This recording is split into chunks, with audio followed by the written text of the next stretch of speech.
ce nouveau numéro de l'émission Bonjour le Faso. Chaque matin, à partir de 7h30, nous vous disons bonjour. Merci de votre fidélité. Alors, cette semaine, vous le savez, nous vous faisons découvrir ou redécouvrir le petit séminaire de Pavré. Et aujourd'hui, nous allons commencer avec les interviews. Nous allons écouter ce matin le père supérieur du petit séminaire de Pavré. Ça sera dans un instant dans la rubrique à la découverte de. Et plus tard, on parlera de revue de presse avec El Hadj Amadé Soro qui sera là pour l'actualité.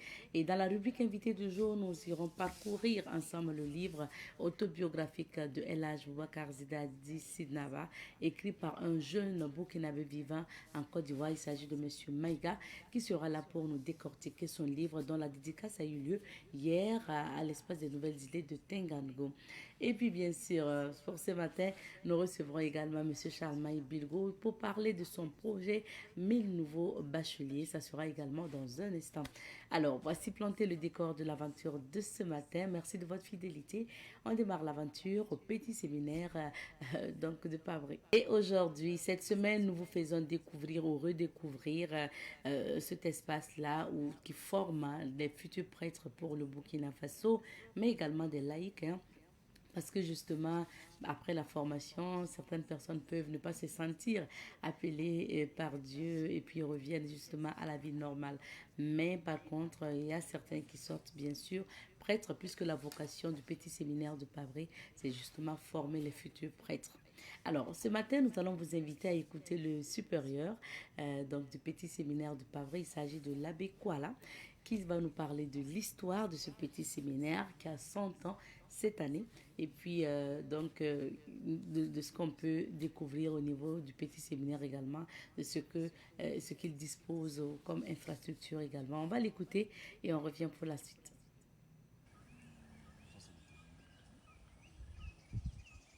Une histoire de 100 ans, alors on s'imagine ce qu'il a pu y avoir depuis les origines jusqu'à maintenant. Mais il a fallu au tout début la conviction d'un homme de foi et de vision, qui n'est autre que Monseigneur Joali Thévenoud, et missionnaire père blanc. On peut dire que c'est le véritable fondateur de l'Église Famille de Dieu en Haute-Volta à l'époque, aujourd'hui Burkina Faso. Il est arrivé dans notre pays en 1903 et il y restera jusqu'à sa mort en 1949. Alors c'est lui qui, en tant que vicaire apostolique de Ouagadougou, c'est-à-dire l'étape qui précède la création d'un diocèse, a voulu un séminaire. Donc, séminaire, ça vient du latin, un mot latin qui signifie pépinière. Donc, je disais que ça venait d'une conviction, parce que les pères blancs, et Monseigneur Thévenoud en particulier, portaient cette conviction selon laquelle l'Église n'est véritablement établie dans un milieu, et elle n'est véritablement enracinée que si elle a des prêtres autochtones, des prêtres indigènes, comme on disait à l'époque, c'est-à-dire des fils du pays qui deviennent prêtres pour porter l'évangile à leurs frères. Vous voyez, le sacerdoce des fils du pays, c'est le fruit de l'évangélisation. Et comme le dira plus tard le pape Saint Paul VI à Kampala, vous, Africains, vous êtes désormais vos propres missionnaires.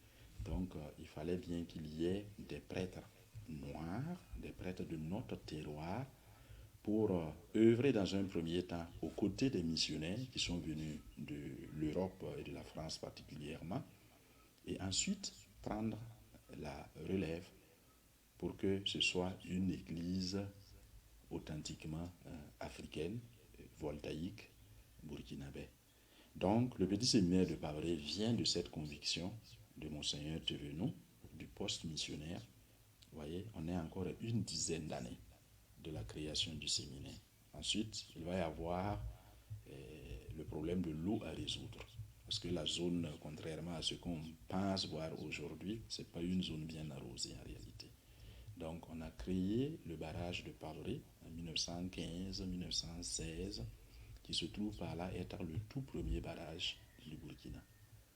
Et c'est par la suite maintenant, avec l'implantation d'autres œuvres, à commencer par la paroisse de Pabré en 1923. Et le séminaire va suivre dans la foulée de l'école cléricale, parce que quand les pères sont arrivés à Ouagadougou, ils ont mis en place l'école cléricale. Quand ils ont créé le poste missionnaire de Pabré, il va y avoir 4 œuvres dans ce nouveau poste missionnaire-là, à savoir la paroisse, ensuite le premier centre de formation des catéchistes, qui va être ensuite transféré à Dulongo, puis aujourd'hui à Doncin, dans son site actuel. Et il y avait également une école enfantine qui devait un peu préparer les enfants avec l'école cléricale là, à l'entrée au séminaire. Donc le séminaire est venu comme 4e œuvre. Et quelques années après, il y aura bien sûr l'implantation du noviciat des Sœurs de l'Immaculée Conception, toujours sur le même site. Donc tout ça, c'est sur le même site et le site actuellement est confié à la gestion du séminaire, bien sûr, au nom de l'archidiocèse de Ouagadougou. Le séminaire a vu le jour précisément en septembre 1925. Voilà pourquoi nous disons que c'est une année jubilaire, 1925. D'ailleurs, on a fait l'ouverture du jubilé le 25 janvier 2025 et le jubilé va s'achever le 24 janvier 2026. Donc, c'est toute une année. Le petit séminaire de Pabré est le premier établissement secondaire du Burkina Faso. C'est par son ancienneté. Alors, vous voyez, c'est un site justement à valoriser avec la collaboration, bien sûr, du ministère, parce que ça fait partie de l'histoire de l'éducation, Pabré. Et il y a pas mal de choses à ce niveau. Vous voyez, à la matière, vous pouvez citer des grands noms. Mais combien savent qu'un Laurent Bado, c'est un ancien de Pabré, ou qu'un Joseph Kizerbo, premier agrégé d'histoire de l'Afrique noire, c'est un ancien de Pabré, ou que Maurice Yamoyego, premier président de la Haute-Volta indépendante, c'est un ancien de Pabré, ou encore le docteur Jean-Baptiste Ouedraogo, un autre président, vous voyez, le cardinal Paul Zumrana, Monseigneur Dieudonné Yugoubaré, premier évêque africain noir de l'Afrique de l'Ouest francophone, c'est un ancien de Pabré. Donc il y a pas mal de noms comme cela qu'on peut citer.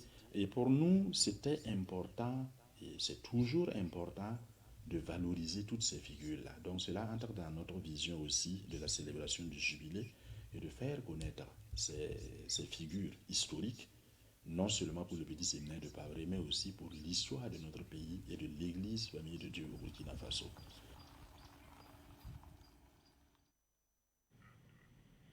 Vous écoutez à l'instant Abbé Nicolas Mathieu Kwala. Il est le supérieur du petit séminaire de Pabré. Et je le disais, cette semaine, nous allons vous présenter ce petit séminaire qui a 100 ans à travers plusieurs facettes. Et vous écouterez les responsables de ce petit séminaire. Vous écouterez également les séminaristes tout au long de cette semaine. Merci donc à Joël Compaoré qui était de la mission avec nous pour nous ramener notamment ces images concernant le petit séminaire de Pabré. Merci. Pour la suite, on marque une petite pause, le temps de passer à la revue de presse. Bonjour Elage et bienvenue. Bonjour Abrieta, bonjour à toutes et à tous. On découvre les titres d'abord. Absolument. Okay. Et nous commençons par le journal Le Quotidien, à la une du quotidien, parcours inspirant d'Elhaji Boubacar Zida Dissidnaba. L'écrivain Maïga relate la vie du PDG de Savan Media. Journée sans pitié contre des commerçants de motos, des motos saisies, plusieurs boutiques fermées, atteinte à la santé d'autrui par contamination au VIH, SIDA, Kaya. Ce genre de comportement freine la dynamique collective vers l'objectif 2030. Montée des couleurs, l'université Thomas Sankara, le ministre Tombiano annonce l'insertion de l'immersion patriotique dans les curricula de formation des étudiants. À la suite du journal Le Quotidien, place au journal L'Observateur Palga. À la une de L'Observateur Palga, Racing Club de Bobo, l'Assemblée Générale du Renouveau Chan 2025, Issa Balbonnet dévoile ses étalons. Nouveau découpage administratif. Un mouvement plaide pour l'élection de la Kossi en région. Mort de Mohamedou Bouhari. Baba Goslo a fini par partir. Affaire piraterie, ouvrage de Draman Konaté, victime absente. Dossier renvoyé au rôle général. La lucarne des anciennes gloires. Abdulwahab Stawadgo, les lions de Boussé. Décès de Bila Bougouma, le dernier cliché de notre collègue. Nous poursuivons notre randonnée avec la presse burkinabé cette fois-ci, avec le journal Le Pays. À la une du journal Le Pays, décès de l'ex-président nigérien, les condoléances du président Ibrahim Traoré. Crise sécuritaire au Burkina, l'Union européenne salue la résilience des Burkinabés. Formation des étudiants dans les universités, le ministre Agima Tombiano annonce l'insertion de l'immersion patriotique dans le curricula. Championnat d'Afrique des Nations 2025, 25 étalons A en attendant. Histoire énigmatique, l'intrigue occulte de Nyokpi. Bac à Dédougou, elle accouche en plein examen et décroche son diplôme. Actu Sport, Côte d'Ivoire, la pépite Nathan Zizé attendue pour la Cannes 2025. Formation des imams sur le discours religieux, la FAIV a fait sa part de chemin. Révélation, prévision hydrologique, des inondations annoncées et des mesures à prendre. Réseaux sociaux, une force annonce d'investissement en ligne circule. Et nous continuons donc de circuler avec les titres de la presse burkinabé. Cette fois-ci, nous avons rendez-vous avec le journal Aujourd'hui au Faso. À la une d'Aujourd'hui au Faso, Paul Biya en route pour un 8e mandat à 92 ans. Si ça convient aux Camerounais, quel est le problème?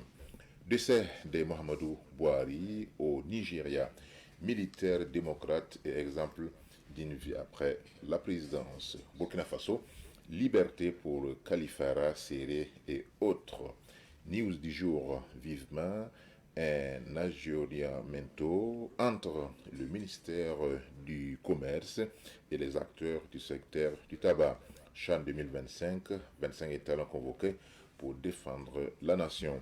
Le ministre Pengedouende Gilbert à Kikideni. Accueil triomphal pour les BIR 19, de retour de Mani. Vaste opération de vérification des diplômes des agents Laragaye aux côtés des déplacés internes asiatiques. Prise de contact du directeur général des douanes, marathon journalier, de plusieurs rencontres pour une vision ambitieuse. L'ONAB, avec une mise de 1400 francs CFA, Moussa Ouedraogo remporte plus de 31 millions de francs CFA à Tema Bokin. Cette fois-ci, nous avons rendez-vous avec le quotidien d'État Sidoya. À la une de Sidoya, carnet santé pré-éclampsie. Si elle est diagnostiquée en retard, elle peut avoir des conséquences graves. Docteur Natacha Lankwande. Promotion de la paix, le ministre de l'Action humanitaire à l'avant-garde. Près de plume, l'éternel président.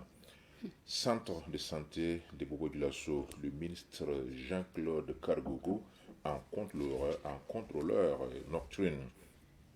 Coopération internationale, le capitaine Ibrahim Traoré reçoit l'ambassadeur de l'Union européenne en fin de mission. Stratégie nationale de protection sociale, les gouverneurs des régions s'approprient le référentiel. Construction d'une emprise militaire à Bondokoui, l'armée reconnaissante à une action citoyenne.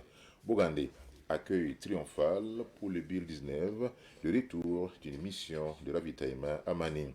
Forum sur l'investissement aux Émirats arabes unis, une opération de charme du Burkina Faso pour attirer les investisseurs. Cette fois-ci, nous avons rendez-vous avec le journal L'Express du Faso, édité à Bobo Dioulasso.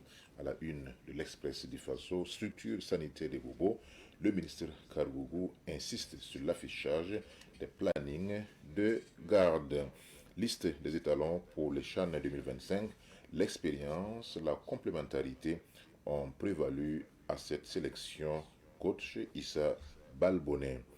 Autant les dire encore Paul Biya. Paul Biya, Paul Biya.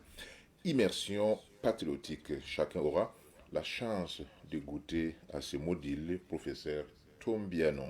Au palais de justice, il vendait des médicaments prohibés pour se nourrir. Chômage des jeunes diplômés, l'école remplit-elle encore sa promesse de réussite, s'interroge les quotidiens. Ça gratte une question, c'est peut-être une IST, infection sexuellement transmissible.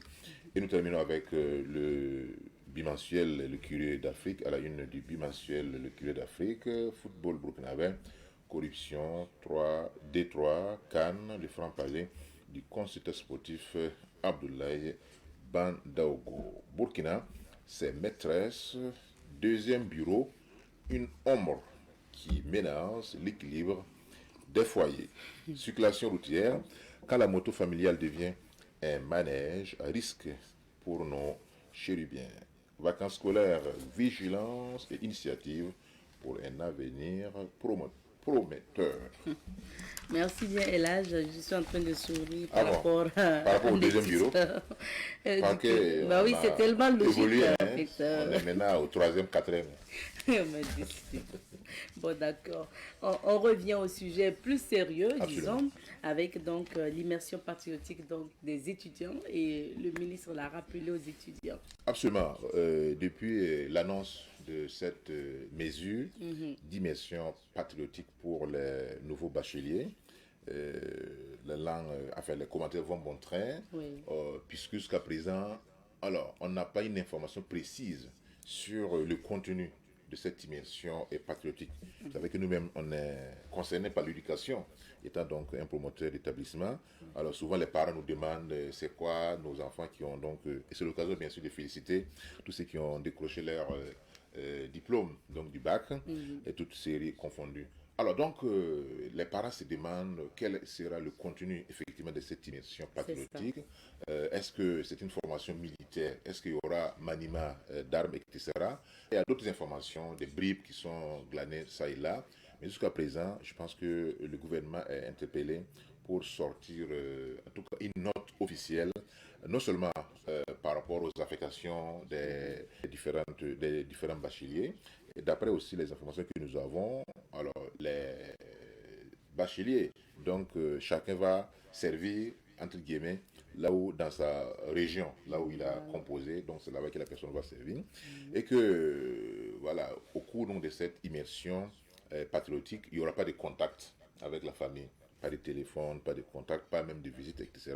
C'est vraiment une immersion, hein, enfin, une immersion close, pour ainsi dire. Voilà, huis clos, c'est ce que je voulais dire. C'est pour ressortir. Voilà, pour que, voilà, au sorti de cette immersion, de cette formation, vraiment on puisse avoir un nouveau type, un nouveau modèle de citoyen. Et c'est pourquoi, lors donc, de la montée traditionnelle des couleurs au niveau de l'université Thomas Sankara, le ministre de l'enseignement supérieur a donc profité de cette occasion pour effectivement informer les étudiants, que ce soit pas seulement au niveau des bacheliers, mais même dans les curricula qui seront enseignés, il y aura des modules dédiés à l'immersion patriotique. Ça veut dire qu'on aura forcément des modules théoriques, mais aussi des modules pratiques pour ceux qui sont aptes. Parce que toutes les grandes nations qui se sont développées ont d'abord commencé par l'éducation. Elles ont commencé par l'éducation en mettant en place un système éducatif efficace qui allie théorie, pratique et besoin de l'employabilité et besoin du terrain. Si vous passez votre temps à inculquer aux élèves, aux étudiants, des connaissances, des informations dont ils n'ont pas forcément besoin pour leur vie quotidienne, pour leur émancipation, pour leur développement, ça pose problème. Donc regardez des pays comme la Corée du Sud, comme la Malaisie, etc. Ces pays ont misé beaucoup, même la Chine, ont beaucoup misé sur effectivement l'éducation, mais l'éducation, la science, on peut dire que la science est un être neutre. Il faut qu'il y ait du contenu. Il faut que l'étudiant qui va recevoir ces connaissances-là puisse être forgé aux valeurs, n'est-ce pas, du patriotisme, de l'intégrité, de l'entraide, hein, donc du travail pour le développement du pays. Et je pense que ce que le ministre Tumbiano a dit est tout à fait juste parce que ça va nous cela va nous permettre d'avoir un nouveau type de Burkinabé, de citoyens qui met en avant, bien sûr, l'intérêt général, l'intérêt supérieur de la nation. Voilà pourquoi lui, dans son discours, il a donc demandé aux étudiants de penser d'abord à leur pays. Quand tu poses un acte, il faut d'abord penser au bien du pays, à l'intérêt général du pays, avant donc de faire quoi que ce soit, et tout en félicitant également l'université pour avoir résolvé la question donc des retards. Effectivement, ça aussi c'est également un point positif à souligner. Et je pense que l'université Thomas Sankara est maintenant un exemple pour les autres universités parce que nous savons très bien que dans le domaine donc du retard, il y a beaucoup qui ont accumulé effectivement de retard. Et je pense que il a même dit que d'ici fin juillet, il y aura plus donc de retard, il y aura plus donc d'encombrement à ce niveau. C'est vraiment c'est notre bien, c'est de gourmand, c'est un gourmandier, donc c'est mon bien particulier, mais s'il a bien fait, donc il faut le féliciter pour ce grand travail qui a été fait. Merci bien. Et c'était le petit clin d'œil pour la parenté, au Absolument. nom de la parenté à plaisanterie. Alors, deuxième sujet, là, c'est un sujet aussi important parce que la FAIB a tenu à former les imams par rapport au discours donné aux fidèles. Absolument. Ce sont au total 250 imams qui ont été donc formés par la FAIB, qui est donc la Fédération des associations islamiques du Burkina Faso, la fêtière, la structure fêtière qui regroupe, n'est-ce pas, toutes les organisations islamiques au Burkina Faso. Et c'est suite à un constat qu'il y a beaucoup de dérives, il y a beaucoup de dérapages dans les discours, lesquels dérapages sont amplifiés par les réseaux sociaux, notamment après l'avènement du phénomène TikTok, où chacun peut être dans sa maison, dans sa chambre, ou bien sous un hangar, ou bien dans un champ, et il sort dans son téléphone, il commence à débiter des inepties, etc. Et ça met en mal, effectivement, la cohésion sociale, le vivre ensemble. Donc il était effectivement temps, parce que c'est quoi le problème? Étant donné que la plupart, n'est-ce pas, des textes islamiques, les textes fondateurs, sont en langue arabe, quand quelqu'un commence à réciter 2 ou 3 versets, pour celui qui ne comprend pas, peut peut-être penser que c'est un érudit, que c'est quelqu'un qui est doté de connaissances. Or, pourtant, ce n'est pas le cas. Ce n'est pas le cas. Ce n'est pas le cas. La fois passée, j'ai pris l'exemple des pays arabes. Si vous voulez parler au public, si vous voulez avoir accès, n'est-ce pas, à la parole publique, il y a toute une procédure. N'importe qui n'est pas prêcheur. Effectivement, il y a un comité de sélection, de contrôle, de validation de vos compétences linguistiques, compétences religieuses, compétences, et même du comportement, du point de vue comportement de la personne. Voilà pourquoi là-bas, il y a des grandes structures qui sont mises en place pour cela. Quand vous voyez quelqu'un qui prend la parole, que ce soit dans une radio ou sur les antennes d'une télévision ou en ligne, vous êtes sûr que derrière lui, il y a toute une équipe qui le suit. Il a même reçu une autorisation. Mais ce n'est pas le cas chez nous. Donc, il était effectivement temps. Et c'est parce que nous sommes dans un État laïque. Et ce n'est pas le rôle de l'État de contrôler le contenu des prêches. Puisque pour contrôler le contenu des prêches, il faut les maîtriser. Voilà pourquoi l'État a accepté qu'il y ait des structures comme la FAIB, comme d'autres structures, qui sont normalement sont habilitées, effectivement, à juger du contenu donc de ces différents prêcheurs. Nous-mêmes qui avons fait donc les études dans ce domaine, nous savons très bien qu'il y a beaucoup de dérapages. Beaucoup de dérapages. Par exemple, il n'est nullement indiqué qu'on doit s'en prendre aux religions d'autrui. C'est clairement indiqué même dans le Coran, tout à fait. Religion d'amour. Voilà, tout à fait, de paix, etc. Et le seul moment où on a demandé, c'est de transmettre le message par la sagesse et la bonne exhortation, et de façon pacifique. Le seul cas où il est autorisé à employer la force, c'est quand vous êtes attaqué. À ce moment, vous ripostez. Ça, c'est partout. Vous n'allez pas être là, voilà, vous voulez, comment on appelle, transmettre quelqu'un vient vous agresser, vous allez dire non, vous allez. Non, à ce moment, vous êtes autorisé à vous défendre. Donc, c'est uniquement dans un cadre défensif, pas dans un cadre offensif.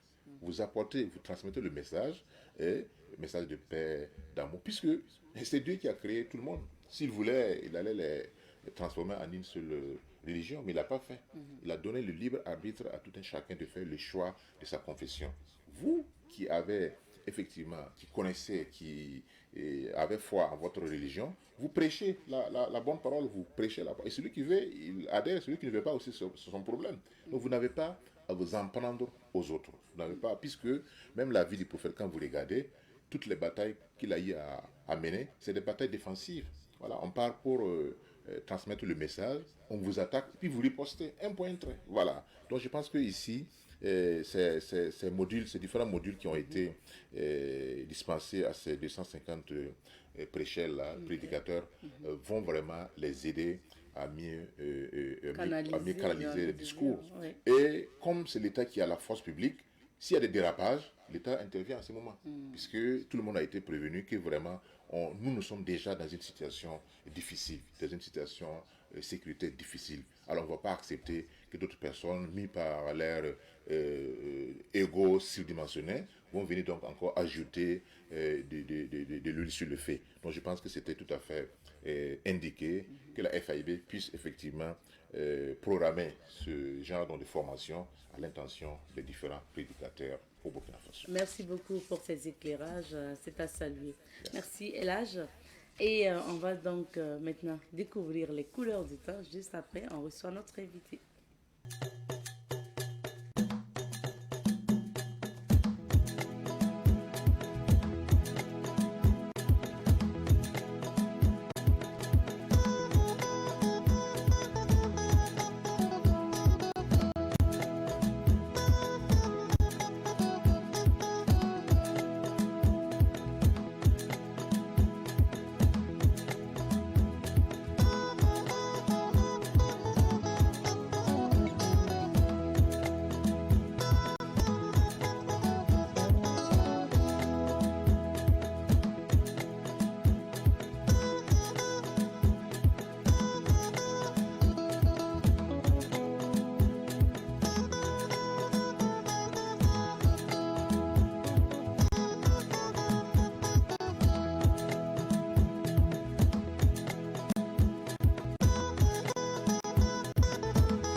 Savane TV, la télévision des nouvelles idées.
Savane TV, la télévision des nouvelles idées. Et nous sommes de retour sur ce plateau. Vous observiez les images du petit séminaire de Pavry. Et tout au long de la semaine, on vous parle de ce cadre. Pour la suite, on va donc passer à la rubrique invité du jour. La rubrique invité du jour, ce matin, nous allons décortiquer un livre. Rien qu'hier, nous avons annoncé sa dédicace qui s'est très bien passée. Je pense que vous allez voir ça à travers le reportage qu'on va vous laisser regarder. Et nous recevons sur ce plateau donc Monsieur Maïga, Monsieur Boubacar Maïga est donc aujourd'hui, écrivons, on peut le dire, vous êtes à votre deuxième livre. Et je rappelle que vous êtes étudiant en anglais, vous avez eu la licence et vous poursuivez pour le master. Bonjour. Bonjour madame. Comment allez-vous? Tout va bien. C'est votre première fois au Burkina, vous l'avez dit hier. Oui, oui. Est-ce que le séjour se passe bien? Oui, par la grâce d'Allah, ça se passe très très très bien. D'accord, surtout que vous êtes venu expressément surtout pour ce travail-là. Justement. Donc voilà, mais il faut, je le disais, vous êtes burkinabé, mais vous êtes né en Côte d'Ivoire, vous avez grandi là-bas, vous avez fait vos études en anglais là-bas. Comment ça se passe pour vous, burkinabé vivant en Côte d'Ivoire? Bon, en fait, pour ne pas dire, vous êtes né là-bas, donc ivoirien aussi. D'accord, merci encore pour l'honneur, merci à toute l'équipe de Savane Média. Ça fait un grand plaisir pour moi d'être parmi vous ce jour et merci à l'endroit au PDG d'ailleurs qui a tout facilité. Disons, bon, je suis né en Côte d'Ivoire parce que les parents vivent là-bas présentement et il faut dire que j'ai fait mon cursus scolaire là-bas de CP jusqu'en licence 3 où j'ai validé la licence en anglais. Puis bon, j'ai décidé comme ça, pourquoi pas venir voir la réalité du pays et puis voir ce qui se passe ici. Mais vous avez été surtout aussi conduit par ce désir d'écrire sur l'homme, qu'est le PDG de Savane Média, parce que vous avez mis en place cet essai littéraire intitulé Le parcours inspirant de l'âge Boubacar Zida Dissidnaba. Justement. L'idée est partie d'où? Ça a été quoi le déclic? D'accord. Tout d'abord, vous savez, quand on a une passion, une vision, il faut se donner les moyens. Voilà, en tant que jeune, depuis le village, mes amis m'appellent le vieux, parce que, bon, ils ne voient pas dans des conneries, voilà, je suis respectueux. Très sage. Voilà, très sage, voilà. Ok. On peut le dire. Donc, c'est comme ça, bon, tout le temps, j'essaie de conscientiser mes frères et sœurs sur le respect des aînés, la cohésion sociale, le vivre ensemble. Donc, mon premier livre intitulé La prophétie du vieux sage, d'où j'incite la jeunesse à être respectueuse envers les grandes personnes, surtout envers les parents. Parce que quand tu veux demander de l'aide à Dieu, quelle est ta relation avec toi et tes parents d'abord? C'est le plus important. Donc là, il fallait relater, imaginer des choses et puis les conscientiser. Mais j'ai vu que cette base-là, ils ne vont pas trop considérer la chose, mais il fallait trouver des personnes voilà, qui ont vécu, qui connaissent un peu, et qui ont des histoires pertinentes pour les sensibiliser, pour dire que dans la vie, tout est possible à celui qui croit seulement par le respect des aînés et des parents surtout. Donc, maintenant, pourquoi la personne de l'âge Boubacar Zida décide là? La personne du PDG, parce que c'est quelqu'un que je suivais beaucoup depuis 2021 par le canal de mon père. Tout le temps, quand on finit la prière de Fajr, il me dit, bon, allume la télé, je vais suivre l'émission Amoré. Donc, c'est comme ça, quand je vois décortiquer. Sonré, merci. Okay. La revue de presse Amoré. Merci. Donc, en décortiquant un peu ces éléments Amoré, tout ça, voilà. Et puis, des proverbes surtout. Voilà, ça m'a beaucoup impacté. Quelqu'un qui n'a jamais mis les pieds à l'école, mais qui arrive à maîtriser certaines choses, vraiment, c'est extraordinaire. Donc, il fallait à tout prix connaître un peu son histoire. Et j'ai fait des recherches. Mais ces recherches m'ont dû en erreur. Je voulais lui faire une surprise, mais finalement, c'est lui qui m'a surpris. Donc, d'abord, quand vous dites, est-ce que justement déjà les proverbes, les pensées que vous regardiez ou que vous écoutez, donc, parce qu'en 2021, 2021, vous avez dit, hein? Oui, 2021. Donc, il y avait déjà donc, la télé. Quand vous l'écoutiez, donc, les proverbes, les pensées, vous écoutiez justement la revue de presse Amoré, l'information Amoré, est-ce que ça vous rapprochait un peu de votre terre natale? Justement, parce que c'est très important. Vous savez, quand moi, en tant qu'étudiant, élève, seulement dans l'année, j'ai seulement 2 mois passés en famille. Le reste, je suis dehors. J'ai les personnes à échanger en moré, tout ça, c'est compliqué. Ça veut dire que vous ne parlez pas Je moré? parle le moré, mais C'est pas, un voilà, moré pas très, très voilà. solide. Ok. Donc, c'est comme ça, voilà, tout en suivant ces éléments, ça nous rapproche à maîtriser certains faits aussi. Tout ça, et puis connaître surtout des proverbes ou tout ça, moré. D'accord. Et on revient maintenant au livre. Vous Oui. avez dit, vous avez pris la décision à travers tout ça. Vous avez d'abord fait des recherches Oui. sur Internet, forcément sur sa biographie, en Justement. connaître davantage. Justement. Mais comment vous proposez l'idée d'écrire maintenant son parcours? Comment vous le rencontrez? Ça s'est passé comment? D'accord. D'abord, je me remercie Papa Amadé Adamasoro. C'est lui-là même qui m'a facilité les choses. Je venais à peine de voir l'année dernière, 16 novembre dernier, Ok. où il a publié son essai aussi sur l'AES, chronique Oui. d'une marche audacieuse. Oui. Voilà, ce qui m'a poussé à entrer en contact avec lui et en voyant cela vraiment. Et je lui ai partagé un peu ma passion pour la littérature, tout ça. Et je lui ai dit que j'écrivais un livre sur le PDG. J'avais besoin de quelques informations pour truc. Et de là, on travaillait en distance, un peu, il me réservait un peu des informations. Et là, on m'avait annoncé qu'il y a une conférence que je devais animer à Korogo le 15 janvier. Après la conférence net, j'ai dit bon, et je vois après cela, j'ai un grand frère qui doit se marier. J'ai dit pourquoi pas aller au pays directement, sans même informer la famille. Sans même, mon père ne savait pas. C'est quand je suis arrivé à Ouaga, j'ai appelé le vieux, je suis à Ouaga. J'ai fait la conférence à Korogo, c'est vrai, mais je vais faire un tour au pays parce que tout le temps, bon, je suis assis auprès des gens, ils parlent du pays, tu ne peux pas intervenir, tu ne connais pas les réalités du pays. Donc, c'était votre première fois justement. en 2023 là? Non, c'est ma toute première fois cette année au pays. Ah, ici. d'accord, Voilà. d'accord. Okay. Donc, c'est de là, bon. Vous êtes venu au mariage du grand frère, après le ok. mariage du grand frère, j'ai eu à rencontrer le PDG pour lui présenter mon premier livre et tout ça. Et voilà, donc c'est comme ça, c'est parti. Voilà. Mais moi, après le premier livre, allez-y. maintenant, et j'ai vu Amadé exposer le projet. Et on a fini, on a imprimé, je pense, le 30 janvier, à lui présenter au PDG. Mais il y avait des retouches à revoir. Et il m'a reçu le 16 février à son domicile où on a eu à retranscrire l'histoire pour retravailler encore Ah, là-dessus. d'accord. Ça veut dire qu'il y a justement eu d'abord de vos recherches et des Merci. autres informations que vous avez recoupées. Merci. Vous avez commencé le projet d'écriture. Justement. Après, vous l'avez rencontré pour confronter les informations. Merci. Bon, enfin, c'est comme ça que nous on parle dans notre langage. Justement. Et puis, à travers une interview que vous avez enregistrée, Justement. vous avez pu repartir, donc Retranscrire. corriger ce qu'il y a à corriger. Justement. Ok. Pour pouvoir sortir ce livre-là, ce essai littéraire intitulé Le parcours inspirant d'Elhadj Boubacar Zida Dissidnaba. Pour vous, qu'est-ce qui est inspirant dans son parcours? Parce que vous l'avez écouté, vous l'avez écouté vous raconter son histoire, vous avez fait des recherches et tout.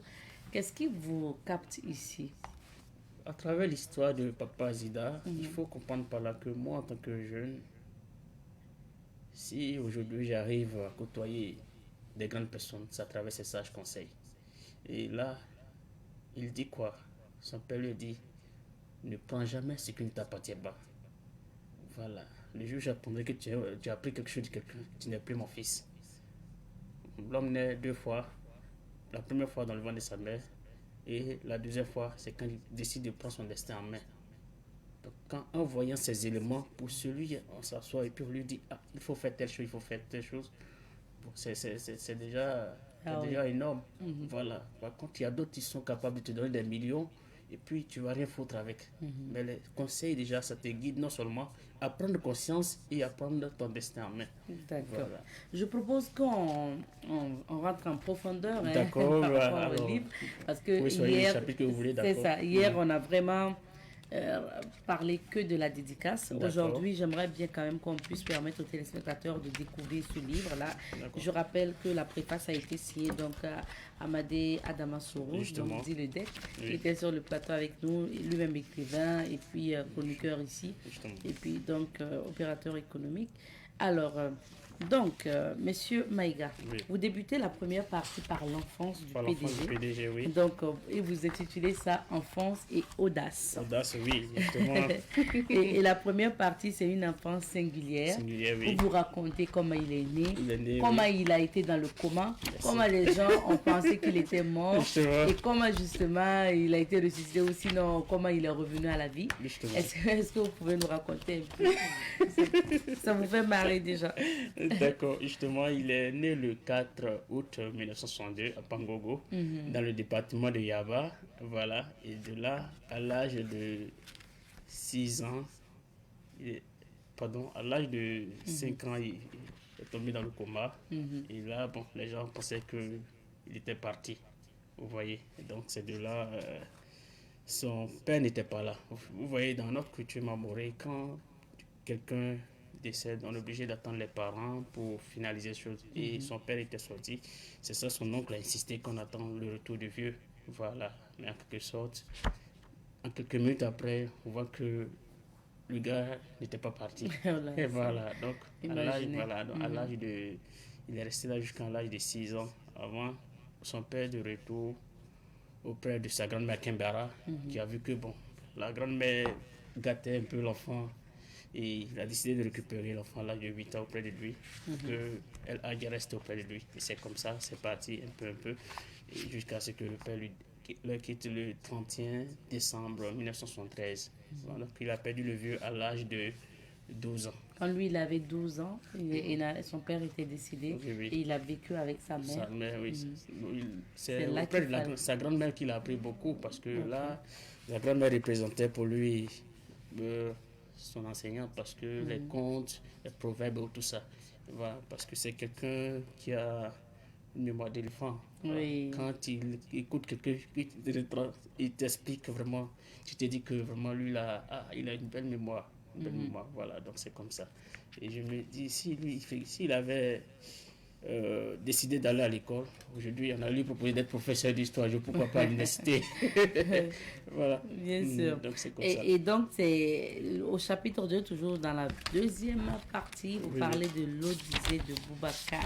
C'est oui, justement. C'est là qu'il faut affronter la vie, hein, Justement. avec l'adolescence, aller chercher. Vous voulez qu'on lise la partie? Non, pas forcément pour D'accord. lire. Donc, vous pouvez juste nous expliquer un peu le contenu. D'accord. Là, après le décès du vieux, il décide maintenant. Il dit, bon, je n'ai rien. Je dois aller à l'aventure. Et ce soir, il porte sa culotte et puis l'habit. Il n'avait que 25 francs. Il décide de marcher de son village jusqu'à Dorola. Arrivé là, il fut embauché par une femme aveugle où il travaillait chez la dame dans ses travaux champêtres. Voilà, ce jour-là, il était payé à 50 francs. Il dit, bon, de Dorola et de Dougou, le transport coûtait à hauteur de 500 francs. À moins de 10 jours, il avait déjà le transport en main. Et c'est comme ça qu'il décide de travailler avec cette dame-là, un peu.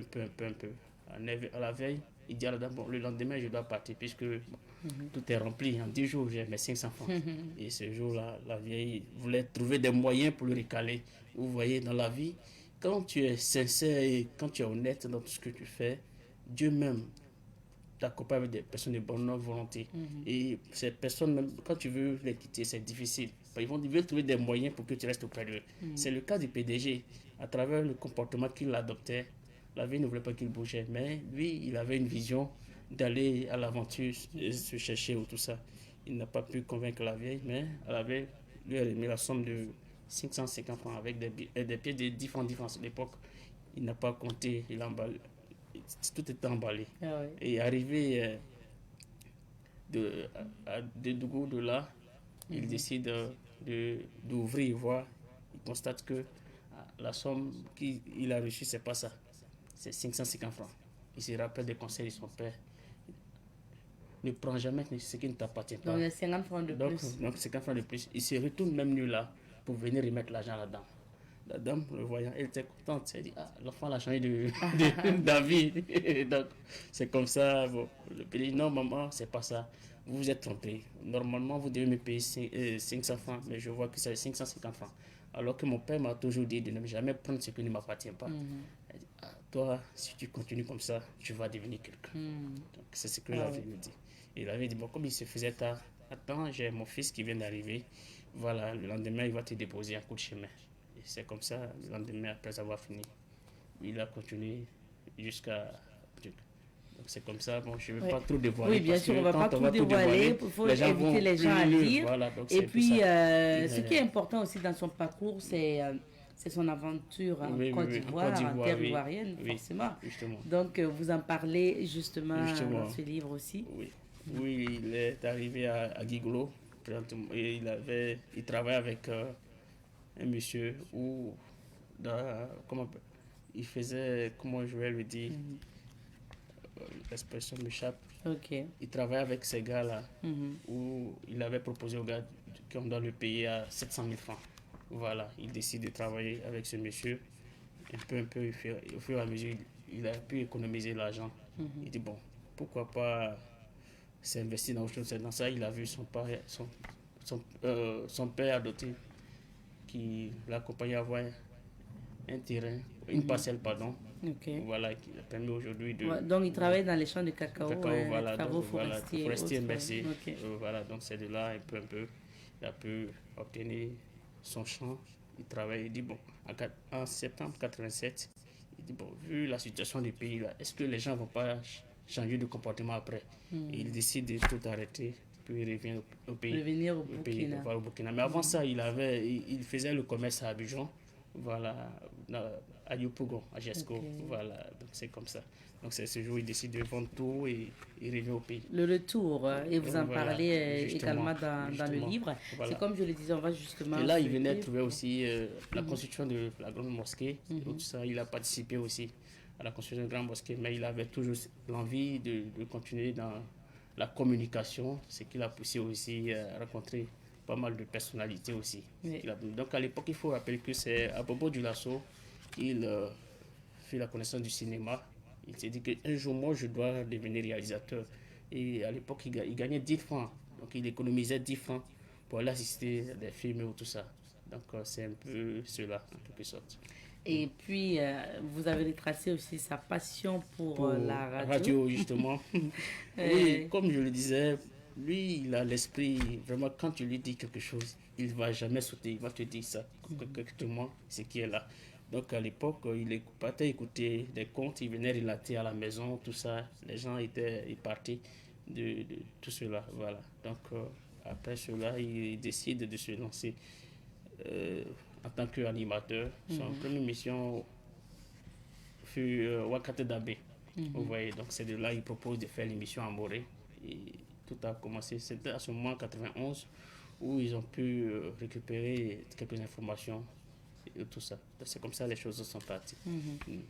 Donc d'abord, travailler pour la radio, dans la radio de quelqu'un, et ensuite justement venir aujourd'hui créer sa propre radio qui a une vingtaine d'années donc d'existence.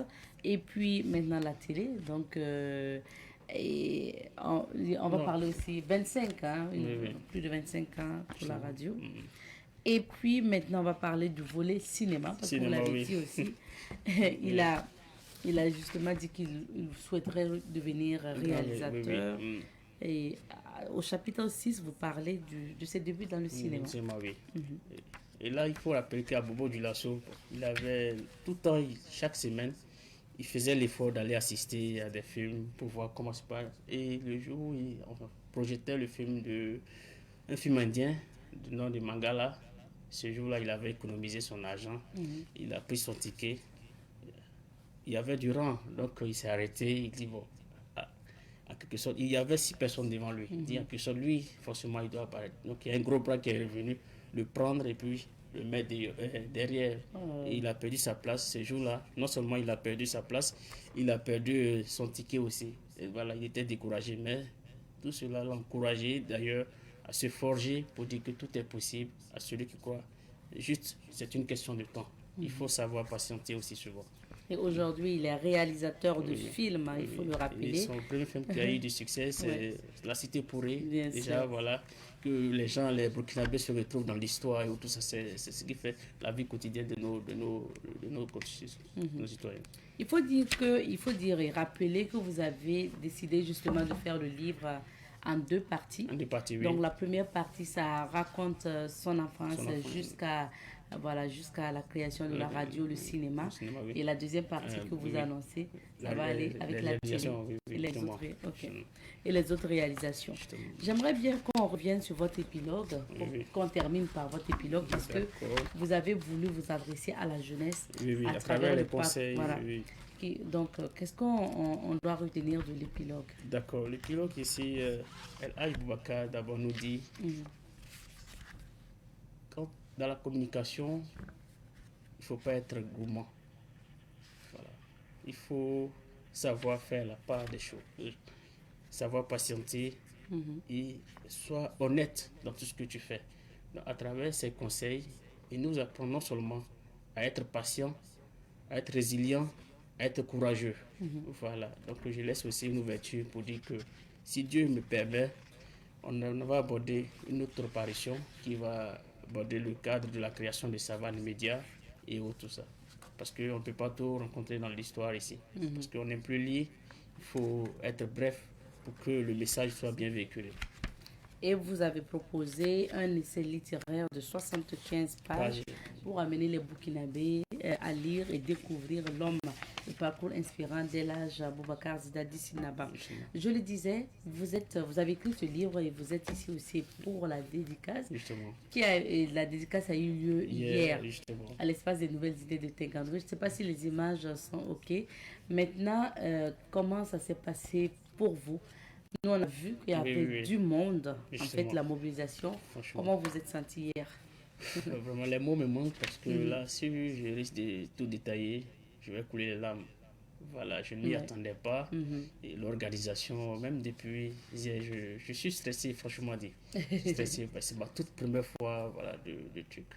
Mais le stress est passé là. C'est passé, oui, ben voilà. Donc, tout le temps, papa m'a dit, bon, ça va aller, t'inquiète, voilà. Et alhamdulillah, ça s'est très bien passé. Je suis très, très content. Et je remercie le PDG qui a facilité tout cela. Longue vie à lui. Et merci également à papa Amadé Adam Asoro qui m'a accompagné tout au long de la rédaction. Franchement, les mots me manquent, franchement dit. Voilà. Et on a vu surtout qu'il y avait pas mal d'autorités, en fait, de grandes autorités, personnalités religieuses, coutumières, et puis voilà, pas mal d'invités qui étaient présents. Vous, avoir des papas comme ça derrière vous, un jeune Burkinabé qui vit en Côte d'Ivoire, quelle a été quelles sont vos impressions? L'impression ici, vraiment, c'est une question de joie, de gaieté, parce que là, c'est pas permis à tout le monde. Voilà. Du coup, tu viens au pays, à peine 5 mois, tu gagnes ce genre de privilèges. C'est de dire merci à Dieu. Voilà, on prie Dieu que vraiment, ce qui vient soit plus que cela, Inch'Allah. Inch'Allah. Et quand même, hier, ce qu'on doit souligner, hein, et on verra dans le reportage, c'est que le livre a été acheté. Plus de combien d'exemplaires? 400 exemplaires. 400 exemplaires. Oui. Et donc, les invités de marque qui ont décidé d'acheter des centaines de livres pour donner à des écoles, par exemple. Justement, il y a les deux parents qui ont acheté 300 exemplaires pour remettre 100 exemplaires à l'université Kizerbo et l'université Nobel Zango, 100 exemplaires. Et les autres 100 exemplaires, ils ont essayé de distribuer là-bas. Voilà, ce qui concerne aussi, il y a le fils de papa, c'est Nagrengo, qui a acheté 60 exemplaires pour distribuer aussi. Et il y a DG de Nord Parfum qui a acheté aussi 30 exemplaires pour distribuer. Donc, voilà. il y a Donc, on espère que vraiment il y aura des personnes de bonnes, des opérateurs économiques qui vont nous accompagner ici à imprimer, puisque on veut que l'histoire soit de façon internationale. Voilà. Merci beaucoup. Et aujourd'hui, donc le livre est disponible. À Savane Média. à Savane Média. Donc, c'est déposé ici à Savane Média. Rappelez-nous le prix. C'est 4 000 francs seulement. 4 000 francs. Pour découvrir le parcours inspirant de l'âge Boubacar Zida d'Issinaba. Donc, merci beaucoup d'être passé. Quel est votre mot de fin peut-être à l'endroit des téléspectateurs? D'accord. Mon mot de fin, c'est d'encourager la jeunesse et de dire que tout est possible à celui qui croit. Juste être patient, respectueux et mettre Dieu au devant de tout ce que nous faisons. Parce que c'est le plus important dans la vie. Voilà. Et savoir entreprendre. Parce que l'objectif, moi, il faut que ce livre, on le trouve partout dans chaque cour au Burkina ici. Et même au-delà, le Burkina Faso. Pour qu'un enfant, quand il grandisse, on lui donne le livre là pour lire et puis comprendre un peu l'histoire de El Hadj. Là, ça va lui remonter le moral et prendre le courage pour dire que tout est possible de mettre dans la vie. C'est ça. Donc, c'est un peu cela. Oui. Qu'on peut affronter ces difficultés. Et souvent, moi, j'aime bien aussi écouter ces témoignages quand il anime des conférences et autres. Parce que c'est toujours des histoires atypiques, originales. Merci beaucoup. Merci, madame. Merci pour Maïga. Vraiment. Est-ce que d'ici là, vous retournez en Côte d'Ivoire pour... oui, encore planifié puisque voilà, on veut venir continuer le master ici. Parce que normalement, on est burkinabé. En tant qu'étudiant de CDAO, quand on est à l'étranger pour étudier, non seulement le cours n'est pas facile. Voilà, donc on va revenir au pays, voir ce que ça va donner. Pour continuer voilà, au master ici. Prier Dieu pour que vraiment on puisse avoir de l'accompagnement. D'accord. J'espère que vous allez voyager aussi avec ce livre. Oui, pour justement. Aux écoles et puis aux camarades là-bas. Justement. D'accord, merci. Alors, je rappelle que nous recevions comme invité M. Boubacar Maïga, qui a écrit un essai biographique sur le parcours inspirant d'El Hadj Boubacar Zida d'Issinaba, PDG de Savane Média, donc réalisateur, et puis voilà, réalisateur scénariste, et qui a dont M. Maïga a partagé son histoire à travers ce livre. Merci beaucoup. On va s'arrêter ici pour l'entretien d'aujourd'hui. On va voir la dédicace du livre maintenant, parce que je vais raccompagner l'invité avec ce téléma signé Fatih Sankara. Dans cet ouvrage de 75 pages, c'est l'enfance, le parcours et la vie de l'homme de médias, Boubacar Zida d'Issinaba, qui est résumé. L'homme est un modèle de réussite pour la jeunesse et cet essai biographique se présente comme une boussole selon l'auteur du livre, Boubacar Maïga. Depuis l'âge de 12 ans, je rêvais de sensibiliser mes frères et sœurs sur le respect des aînés et puis le vivre ensemble surtout. Et mon premier livre, intitulé La prophétie du vieux sage, une pièce de théâtre où je relate l'histoire d'un jeune orphelin qui deviendra grand homme à travers la prophétie du vieux sage. Le vieux sage est vu pour moi comme nos parents, une grande personne et tout ça. Mais aujourd'hui, on a vu dans nos différentes mosquées, quand on veut parler de la religion, on se focalise sur le prophète Mohammed sallallahu alayhi wa sallam. Mais ici, dans notre société, il faut qu'on se focalise sur des personnes qui nous inspirent à aller de l'avant. Raison pour laquelle je me suis focalisé sur Papa Boubacar Zida d'Issinaba afin de dire à tout et chacun, on peut partir des zéros pour être héros, seulement avec la détermination, le courage et surtout le respect avant tout ce que vous faites dans votre vie. Mais juste pour sensibiliser les frères et sœurs que tout est possible dans la vie, à celui qui croit juste avoir le courage et la patience surtout dans tout ce que nous faisons. Boubacar Maïga n'est pas le premier écrivain à approcher le PCA de Savane Média pour un essai biographique. Je crois qu'il y a les 7 thèmes. Il y a eu d'autres personnes qui ont déjà écrit. Il restait les compléments que je n'ai pas donné l'autorisation de publier. Il y en a eu un en Côte d'Ivoire, un professeur d'université, un colonel, qui est un ami d'enfance. Il y a eu un autre professeur Traoré de l'université de Bamako. Et il y a eu 3 autres universitaires de Ouagadougou qu'on m'a approché par rapport à ça.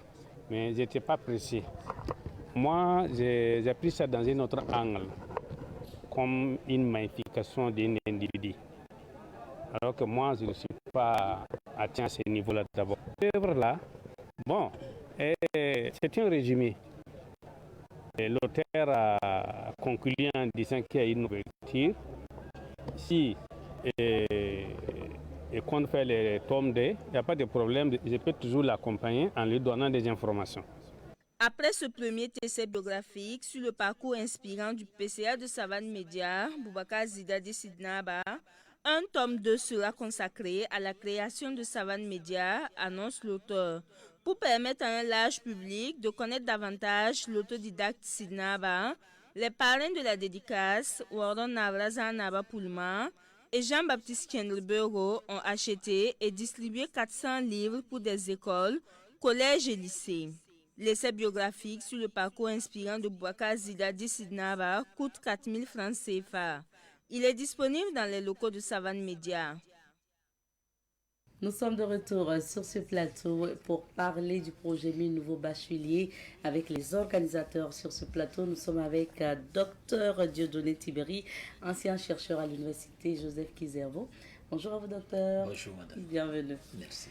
Nous sommes également avec monsieur Charles Maya Bilgo, entrepreneur et président de l'association Les Merveilles du Faso. Bonjour. Bonjour, madame. Bienvenue. Merci.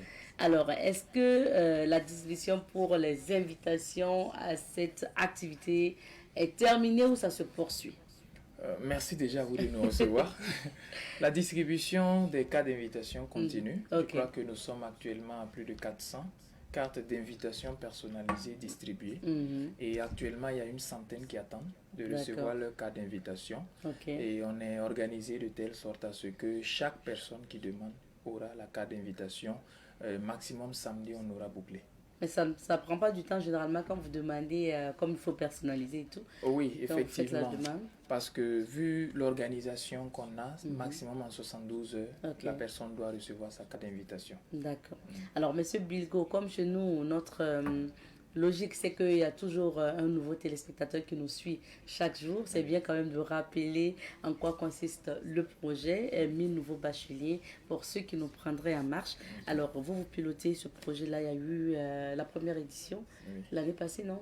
Et non. La deuxième édition l'année passée. Nous sommes à la 5e édition. Ah, moi je suis perdu carrément. Bon, voilà, mine de rien, c'est la 5e édition. Donc, le projet, c'est 1000 nouveaux bacheliers qui visent justement à accompagner ces bacheliers à mieux s'orienter. Je vais vous laisser expliquer aux téléspectateurs. D'accord. Alors, pour comprendre 1000 nouveaux bacheliers, il faut juste se poser 3 questions. Comment choisir ma filière à l'université? Comment réussir mon année universitaire? Et comment concilier études et entrepreneuriat?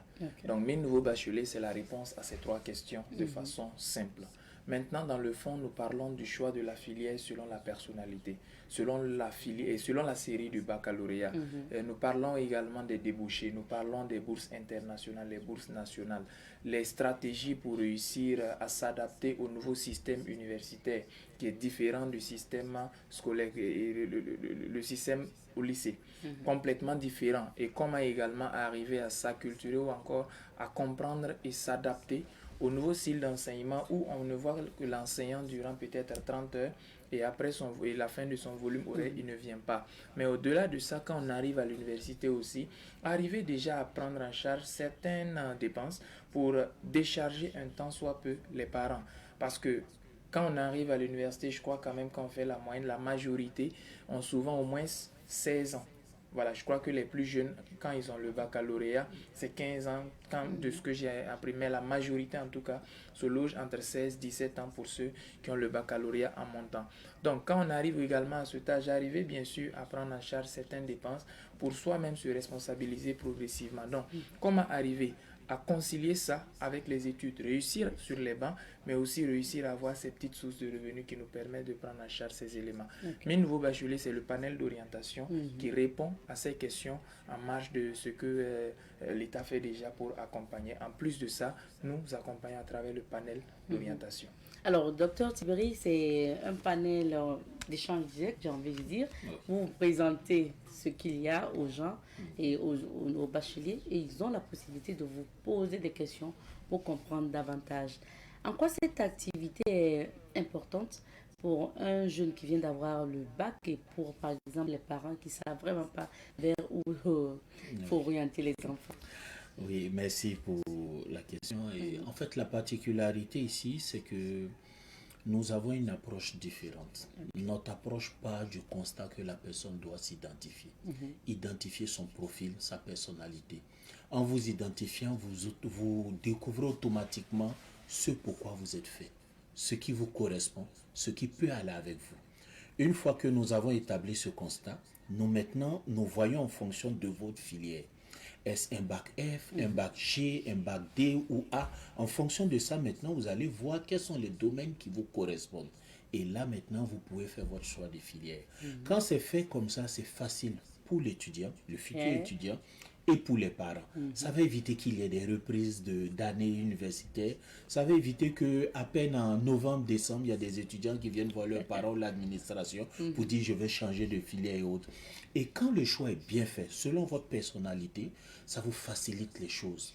C'est ce qui fait qu'on a souvent l'impression que les enfants arrivent jeunes, diplômés, c'est parce qu'ils ont été bien encadrés. C'est parce qu'ils ont été mieux suivis et mieux responsabilisés. Donc, à travers ce panel, nous leur donnons cette opportunité. En complémentarité avec tout ce que déjà d'autres structures et l'État organisent, nous nous apportons cette touche psychologique qui vous permet de découvrir votre filière à partir de votre personnalité. Et une fois que ça c'est fait, eh bien, on vous facilite aussi la tâche pour les connaissances de bourse. Il y a des structures qui seront là. Ceux qui aident pour des études à l'extérieur, comment ça se fait. Si ça n'a pas pu se faire cette année, comment est-ce que vous pouvez le faire après? Il y a des gens qui n'arrivent pas à le faire en obtenant le bac, mais après la licence, pour des masters qui obtiennent des bourses pour l'extérieur et tout le reste. Donc nous aidons dans ce sens. Voilà. Il faut avoir l'information, comme je le disais. Et justement, c'est une rencontre, un panel où vous développez des thèmes. Donc, on va rappeler les thèmes qui seront abordés. D'accord. Alors, en fait, c'était les thèmes que j'ai donnés sous forme de questions. D'accord. Choix de filière. Et voilà les 3 questions. Comment choisir ma filière à l'université? Comment réussir mon année universitaire? Et comment concilier études et entrepreneuriat? Donc, c'est 3 panels différents. Les 2 premiers animés par docteur, le 3e est animé par moi-même. Mais au-delà de ça aussi, pour ajouter, le docteur parlait des bourses. Cette année, de façon concrète même, on va aussi offrir des bourses de réduction grâce à un partenaire, à des bacheliers qui seront là ce jour. Des bourses de réduction qui leur permettront d'aller étudier dans des universités privées gratuitement. Lors des jeux, il y aura des cadeaux également qui vont être distribués et donnés à ces bacheliers-là pour pouvoir faciliter, contribuer aussi d'une façon ou d'une autre à réduire certaines difficultés auxquelles ils allaient être confrontés durant leur cursus universitaire. Voilà, donc c'est un peu ça. Alors, docteur, et cette activité aussi est accompagnée justement de ce document, le guide du nouveau bachelier. Donc, signé Dr Tibéri lui-même. Je rappelle que vous êtes ancien chercheur à l'université, département de lettres modernes, et vous êtes écrivain vous-même, et vous avez accompagné justement aussi Charles Bilgo dans l'écriture de ce document. Vous avez coécrit le guide du nouveau bachelier. Alors, c'est quoi le contenu et c'est quoi son apport aussi à ce panel? Ok, donc le contenu porte sur les 2 interventions. Le choix de sa filière en fonction de sa personnalité, donc de sa typologie. Est-ce une personne introvertie, extravertie, des tempéraments bilieux, sanguins?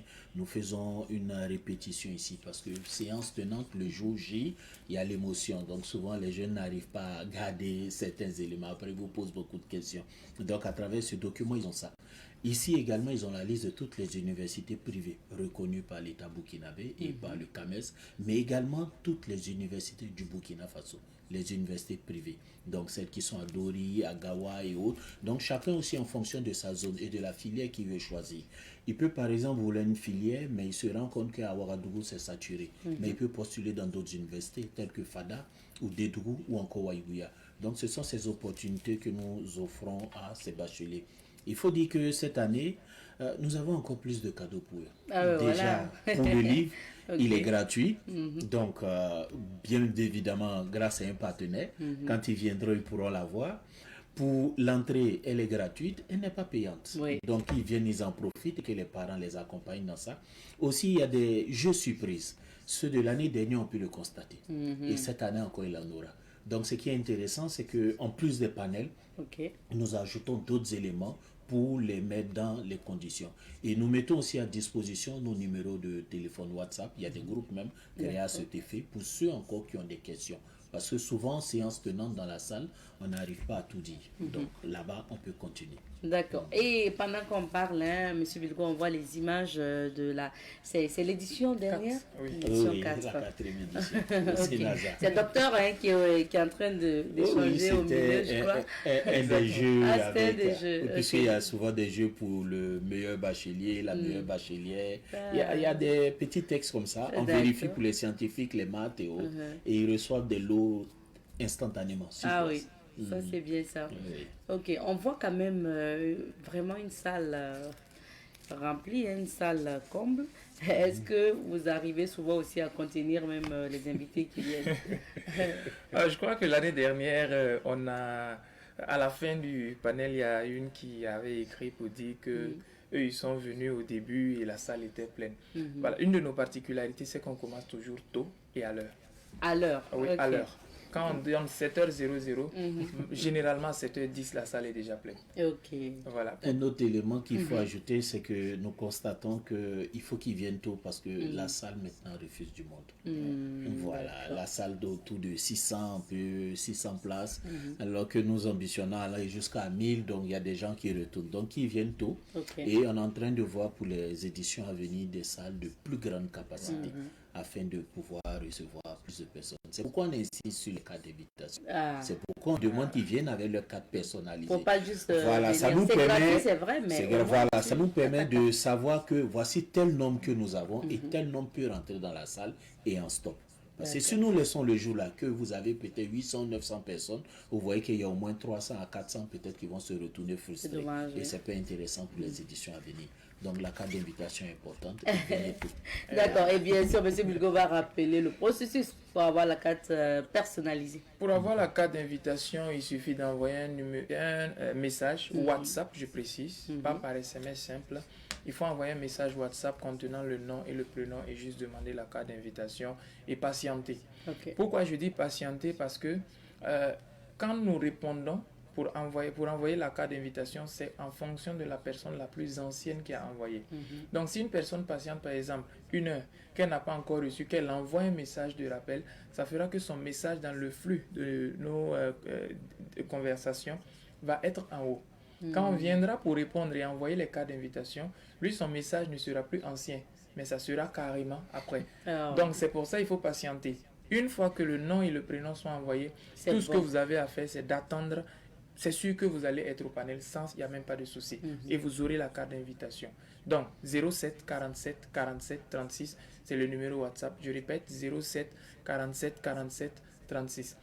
Autre chose également que je voudrais ajouter concernant la particularité de cette année, c'est que on a expérimenté un système l'année dernière après le panel de la 4e édition. On a mis en place une communauté des étudiants businessmen pour continuer à les accompagner. Parce que la suite du projet, c'est ça. C'est pas uniquement de venir au panel et tout, non, mais même après, on les accompagne et on suit également avec des petites formations pour les accompagner durant le cursus académique, durant leur études universitaires, jusqu'à l'obtention aussi d'un emploi ou la création d'un emploi. Oui. Donc, on va rappeler le lieu et puis la date de cette activité. Sénasa, 22 juillet. Le Sénasa se trouve au centre-ville, non loin du rond-point des Nations Unies, et non loin de la ministère de la Culture. Du ministère de la Culture. Exactement. Voilà. Et également, 22 juillet, 7h00, même s'il pleut, venez, on est là. Il y a des endroits pour se changer, prévoyez des vêtements en cas de réchant dans le cas où il pleut.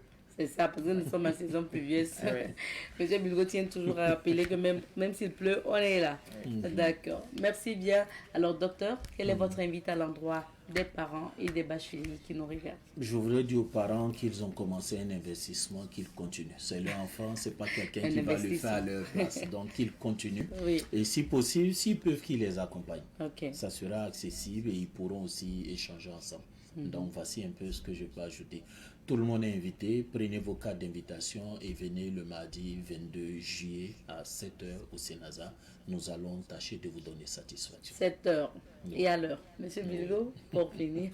Merci à toute l'équipe. Venez tôt à l'endroit des parents et des parents de bacheliers et des bacheliers. Et merci à toute l'équipe de Savane Média. Oui, parce que les 5 ans là, s'il y a un compte, Savane Média a 4 ans avec nous. Ah oui. Dès la 2e édition. Donc, grand merci à Savane Je vous en Média, prie.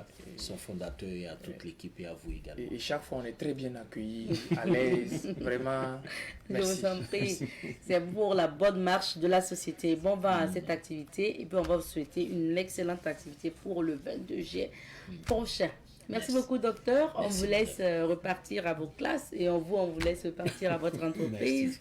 Et puis, nous, on se dit au revoir ici puisque le temps imparti à cette émission est terminé. Merci à vous de votre fidélité à Bonjour le Faso. Inch'Allah, demain, on sera là encore à partir de 7h30 pour cette aventure. Prenez soin de vous. Allez.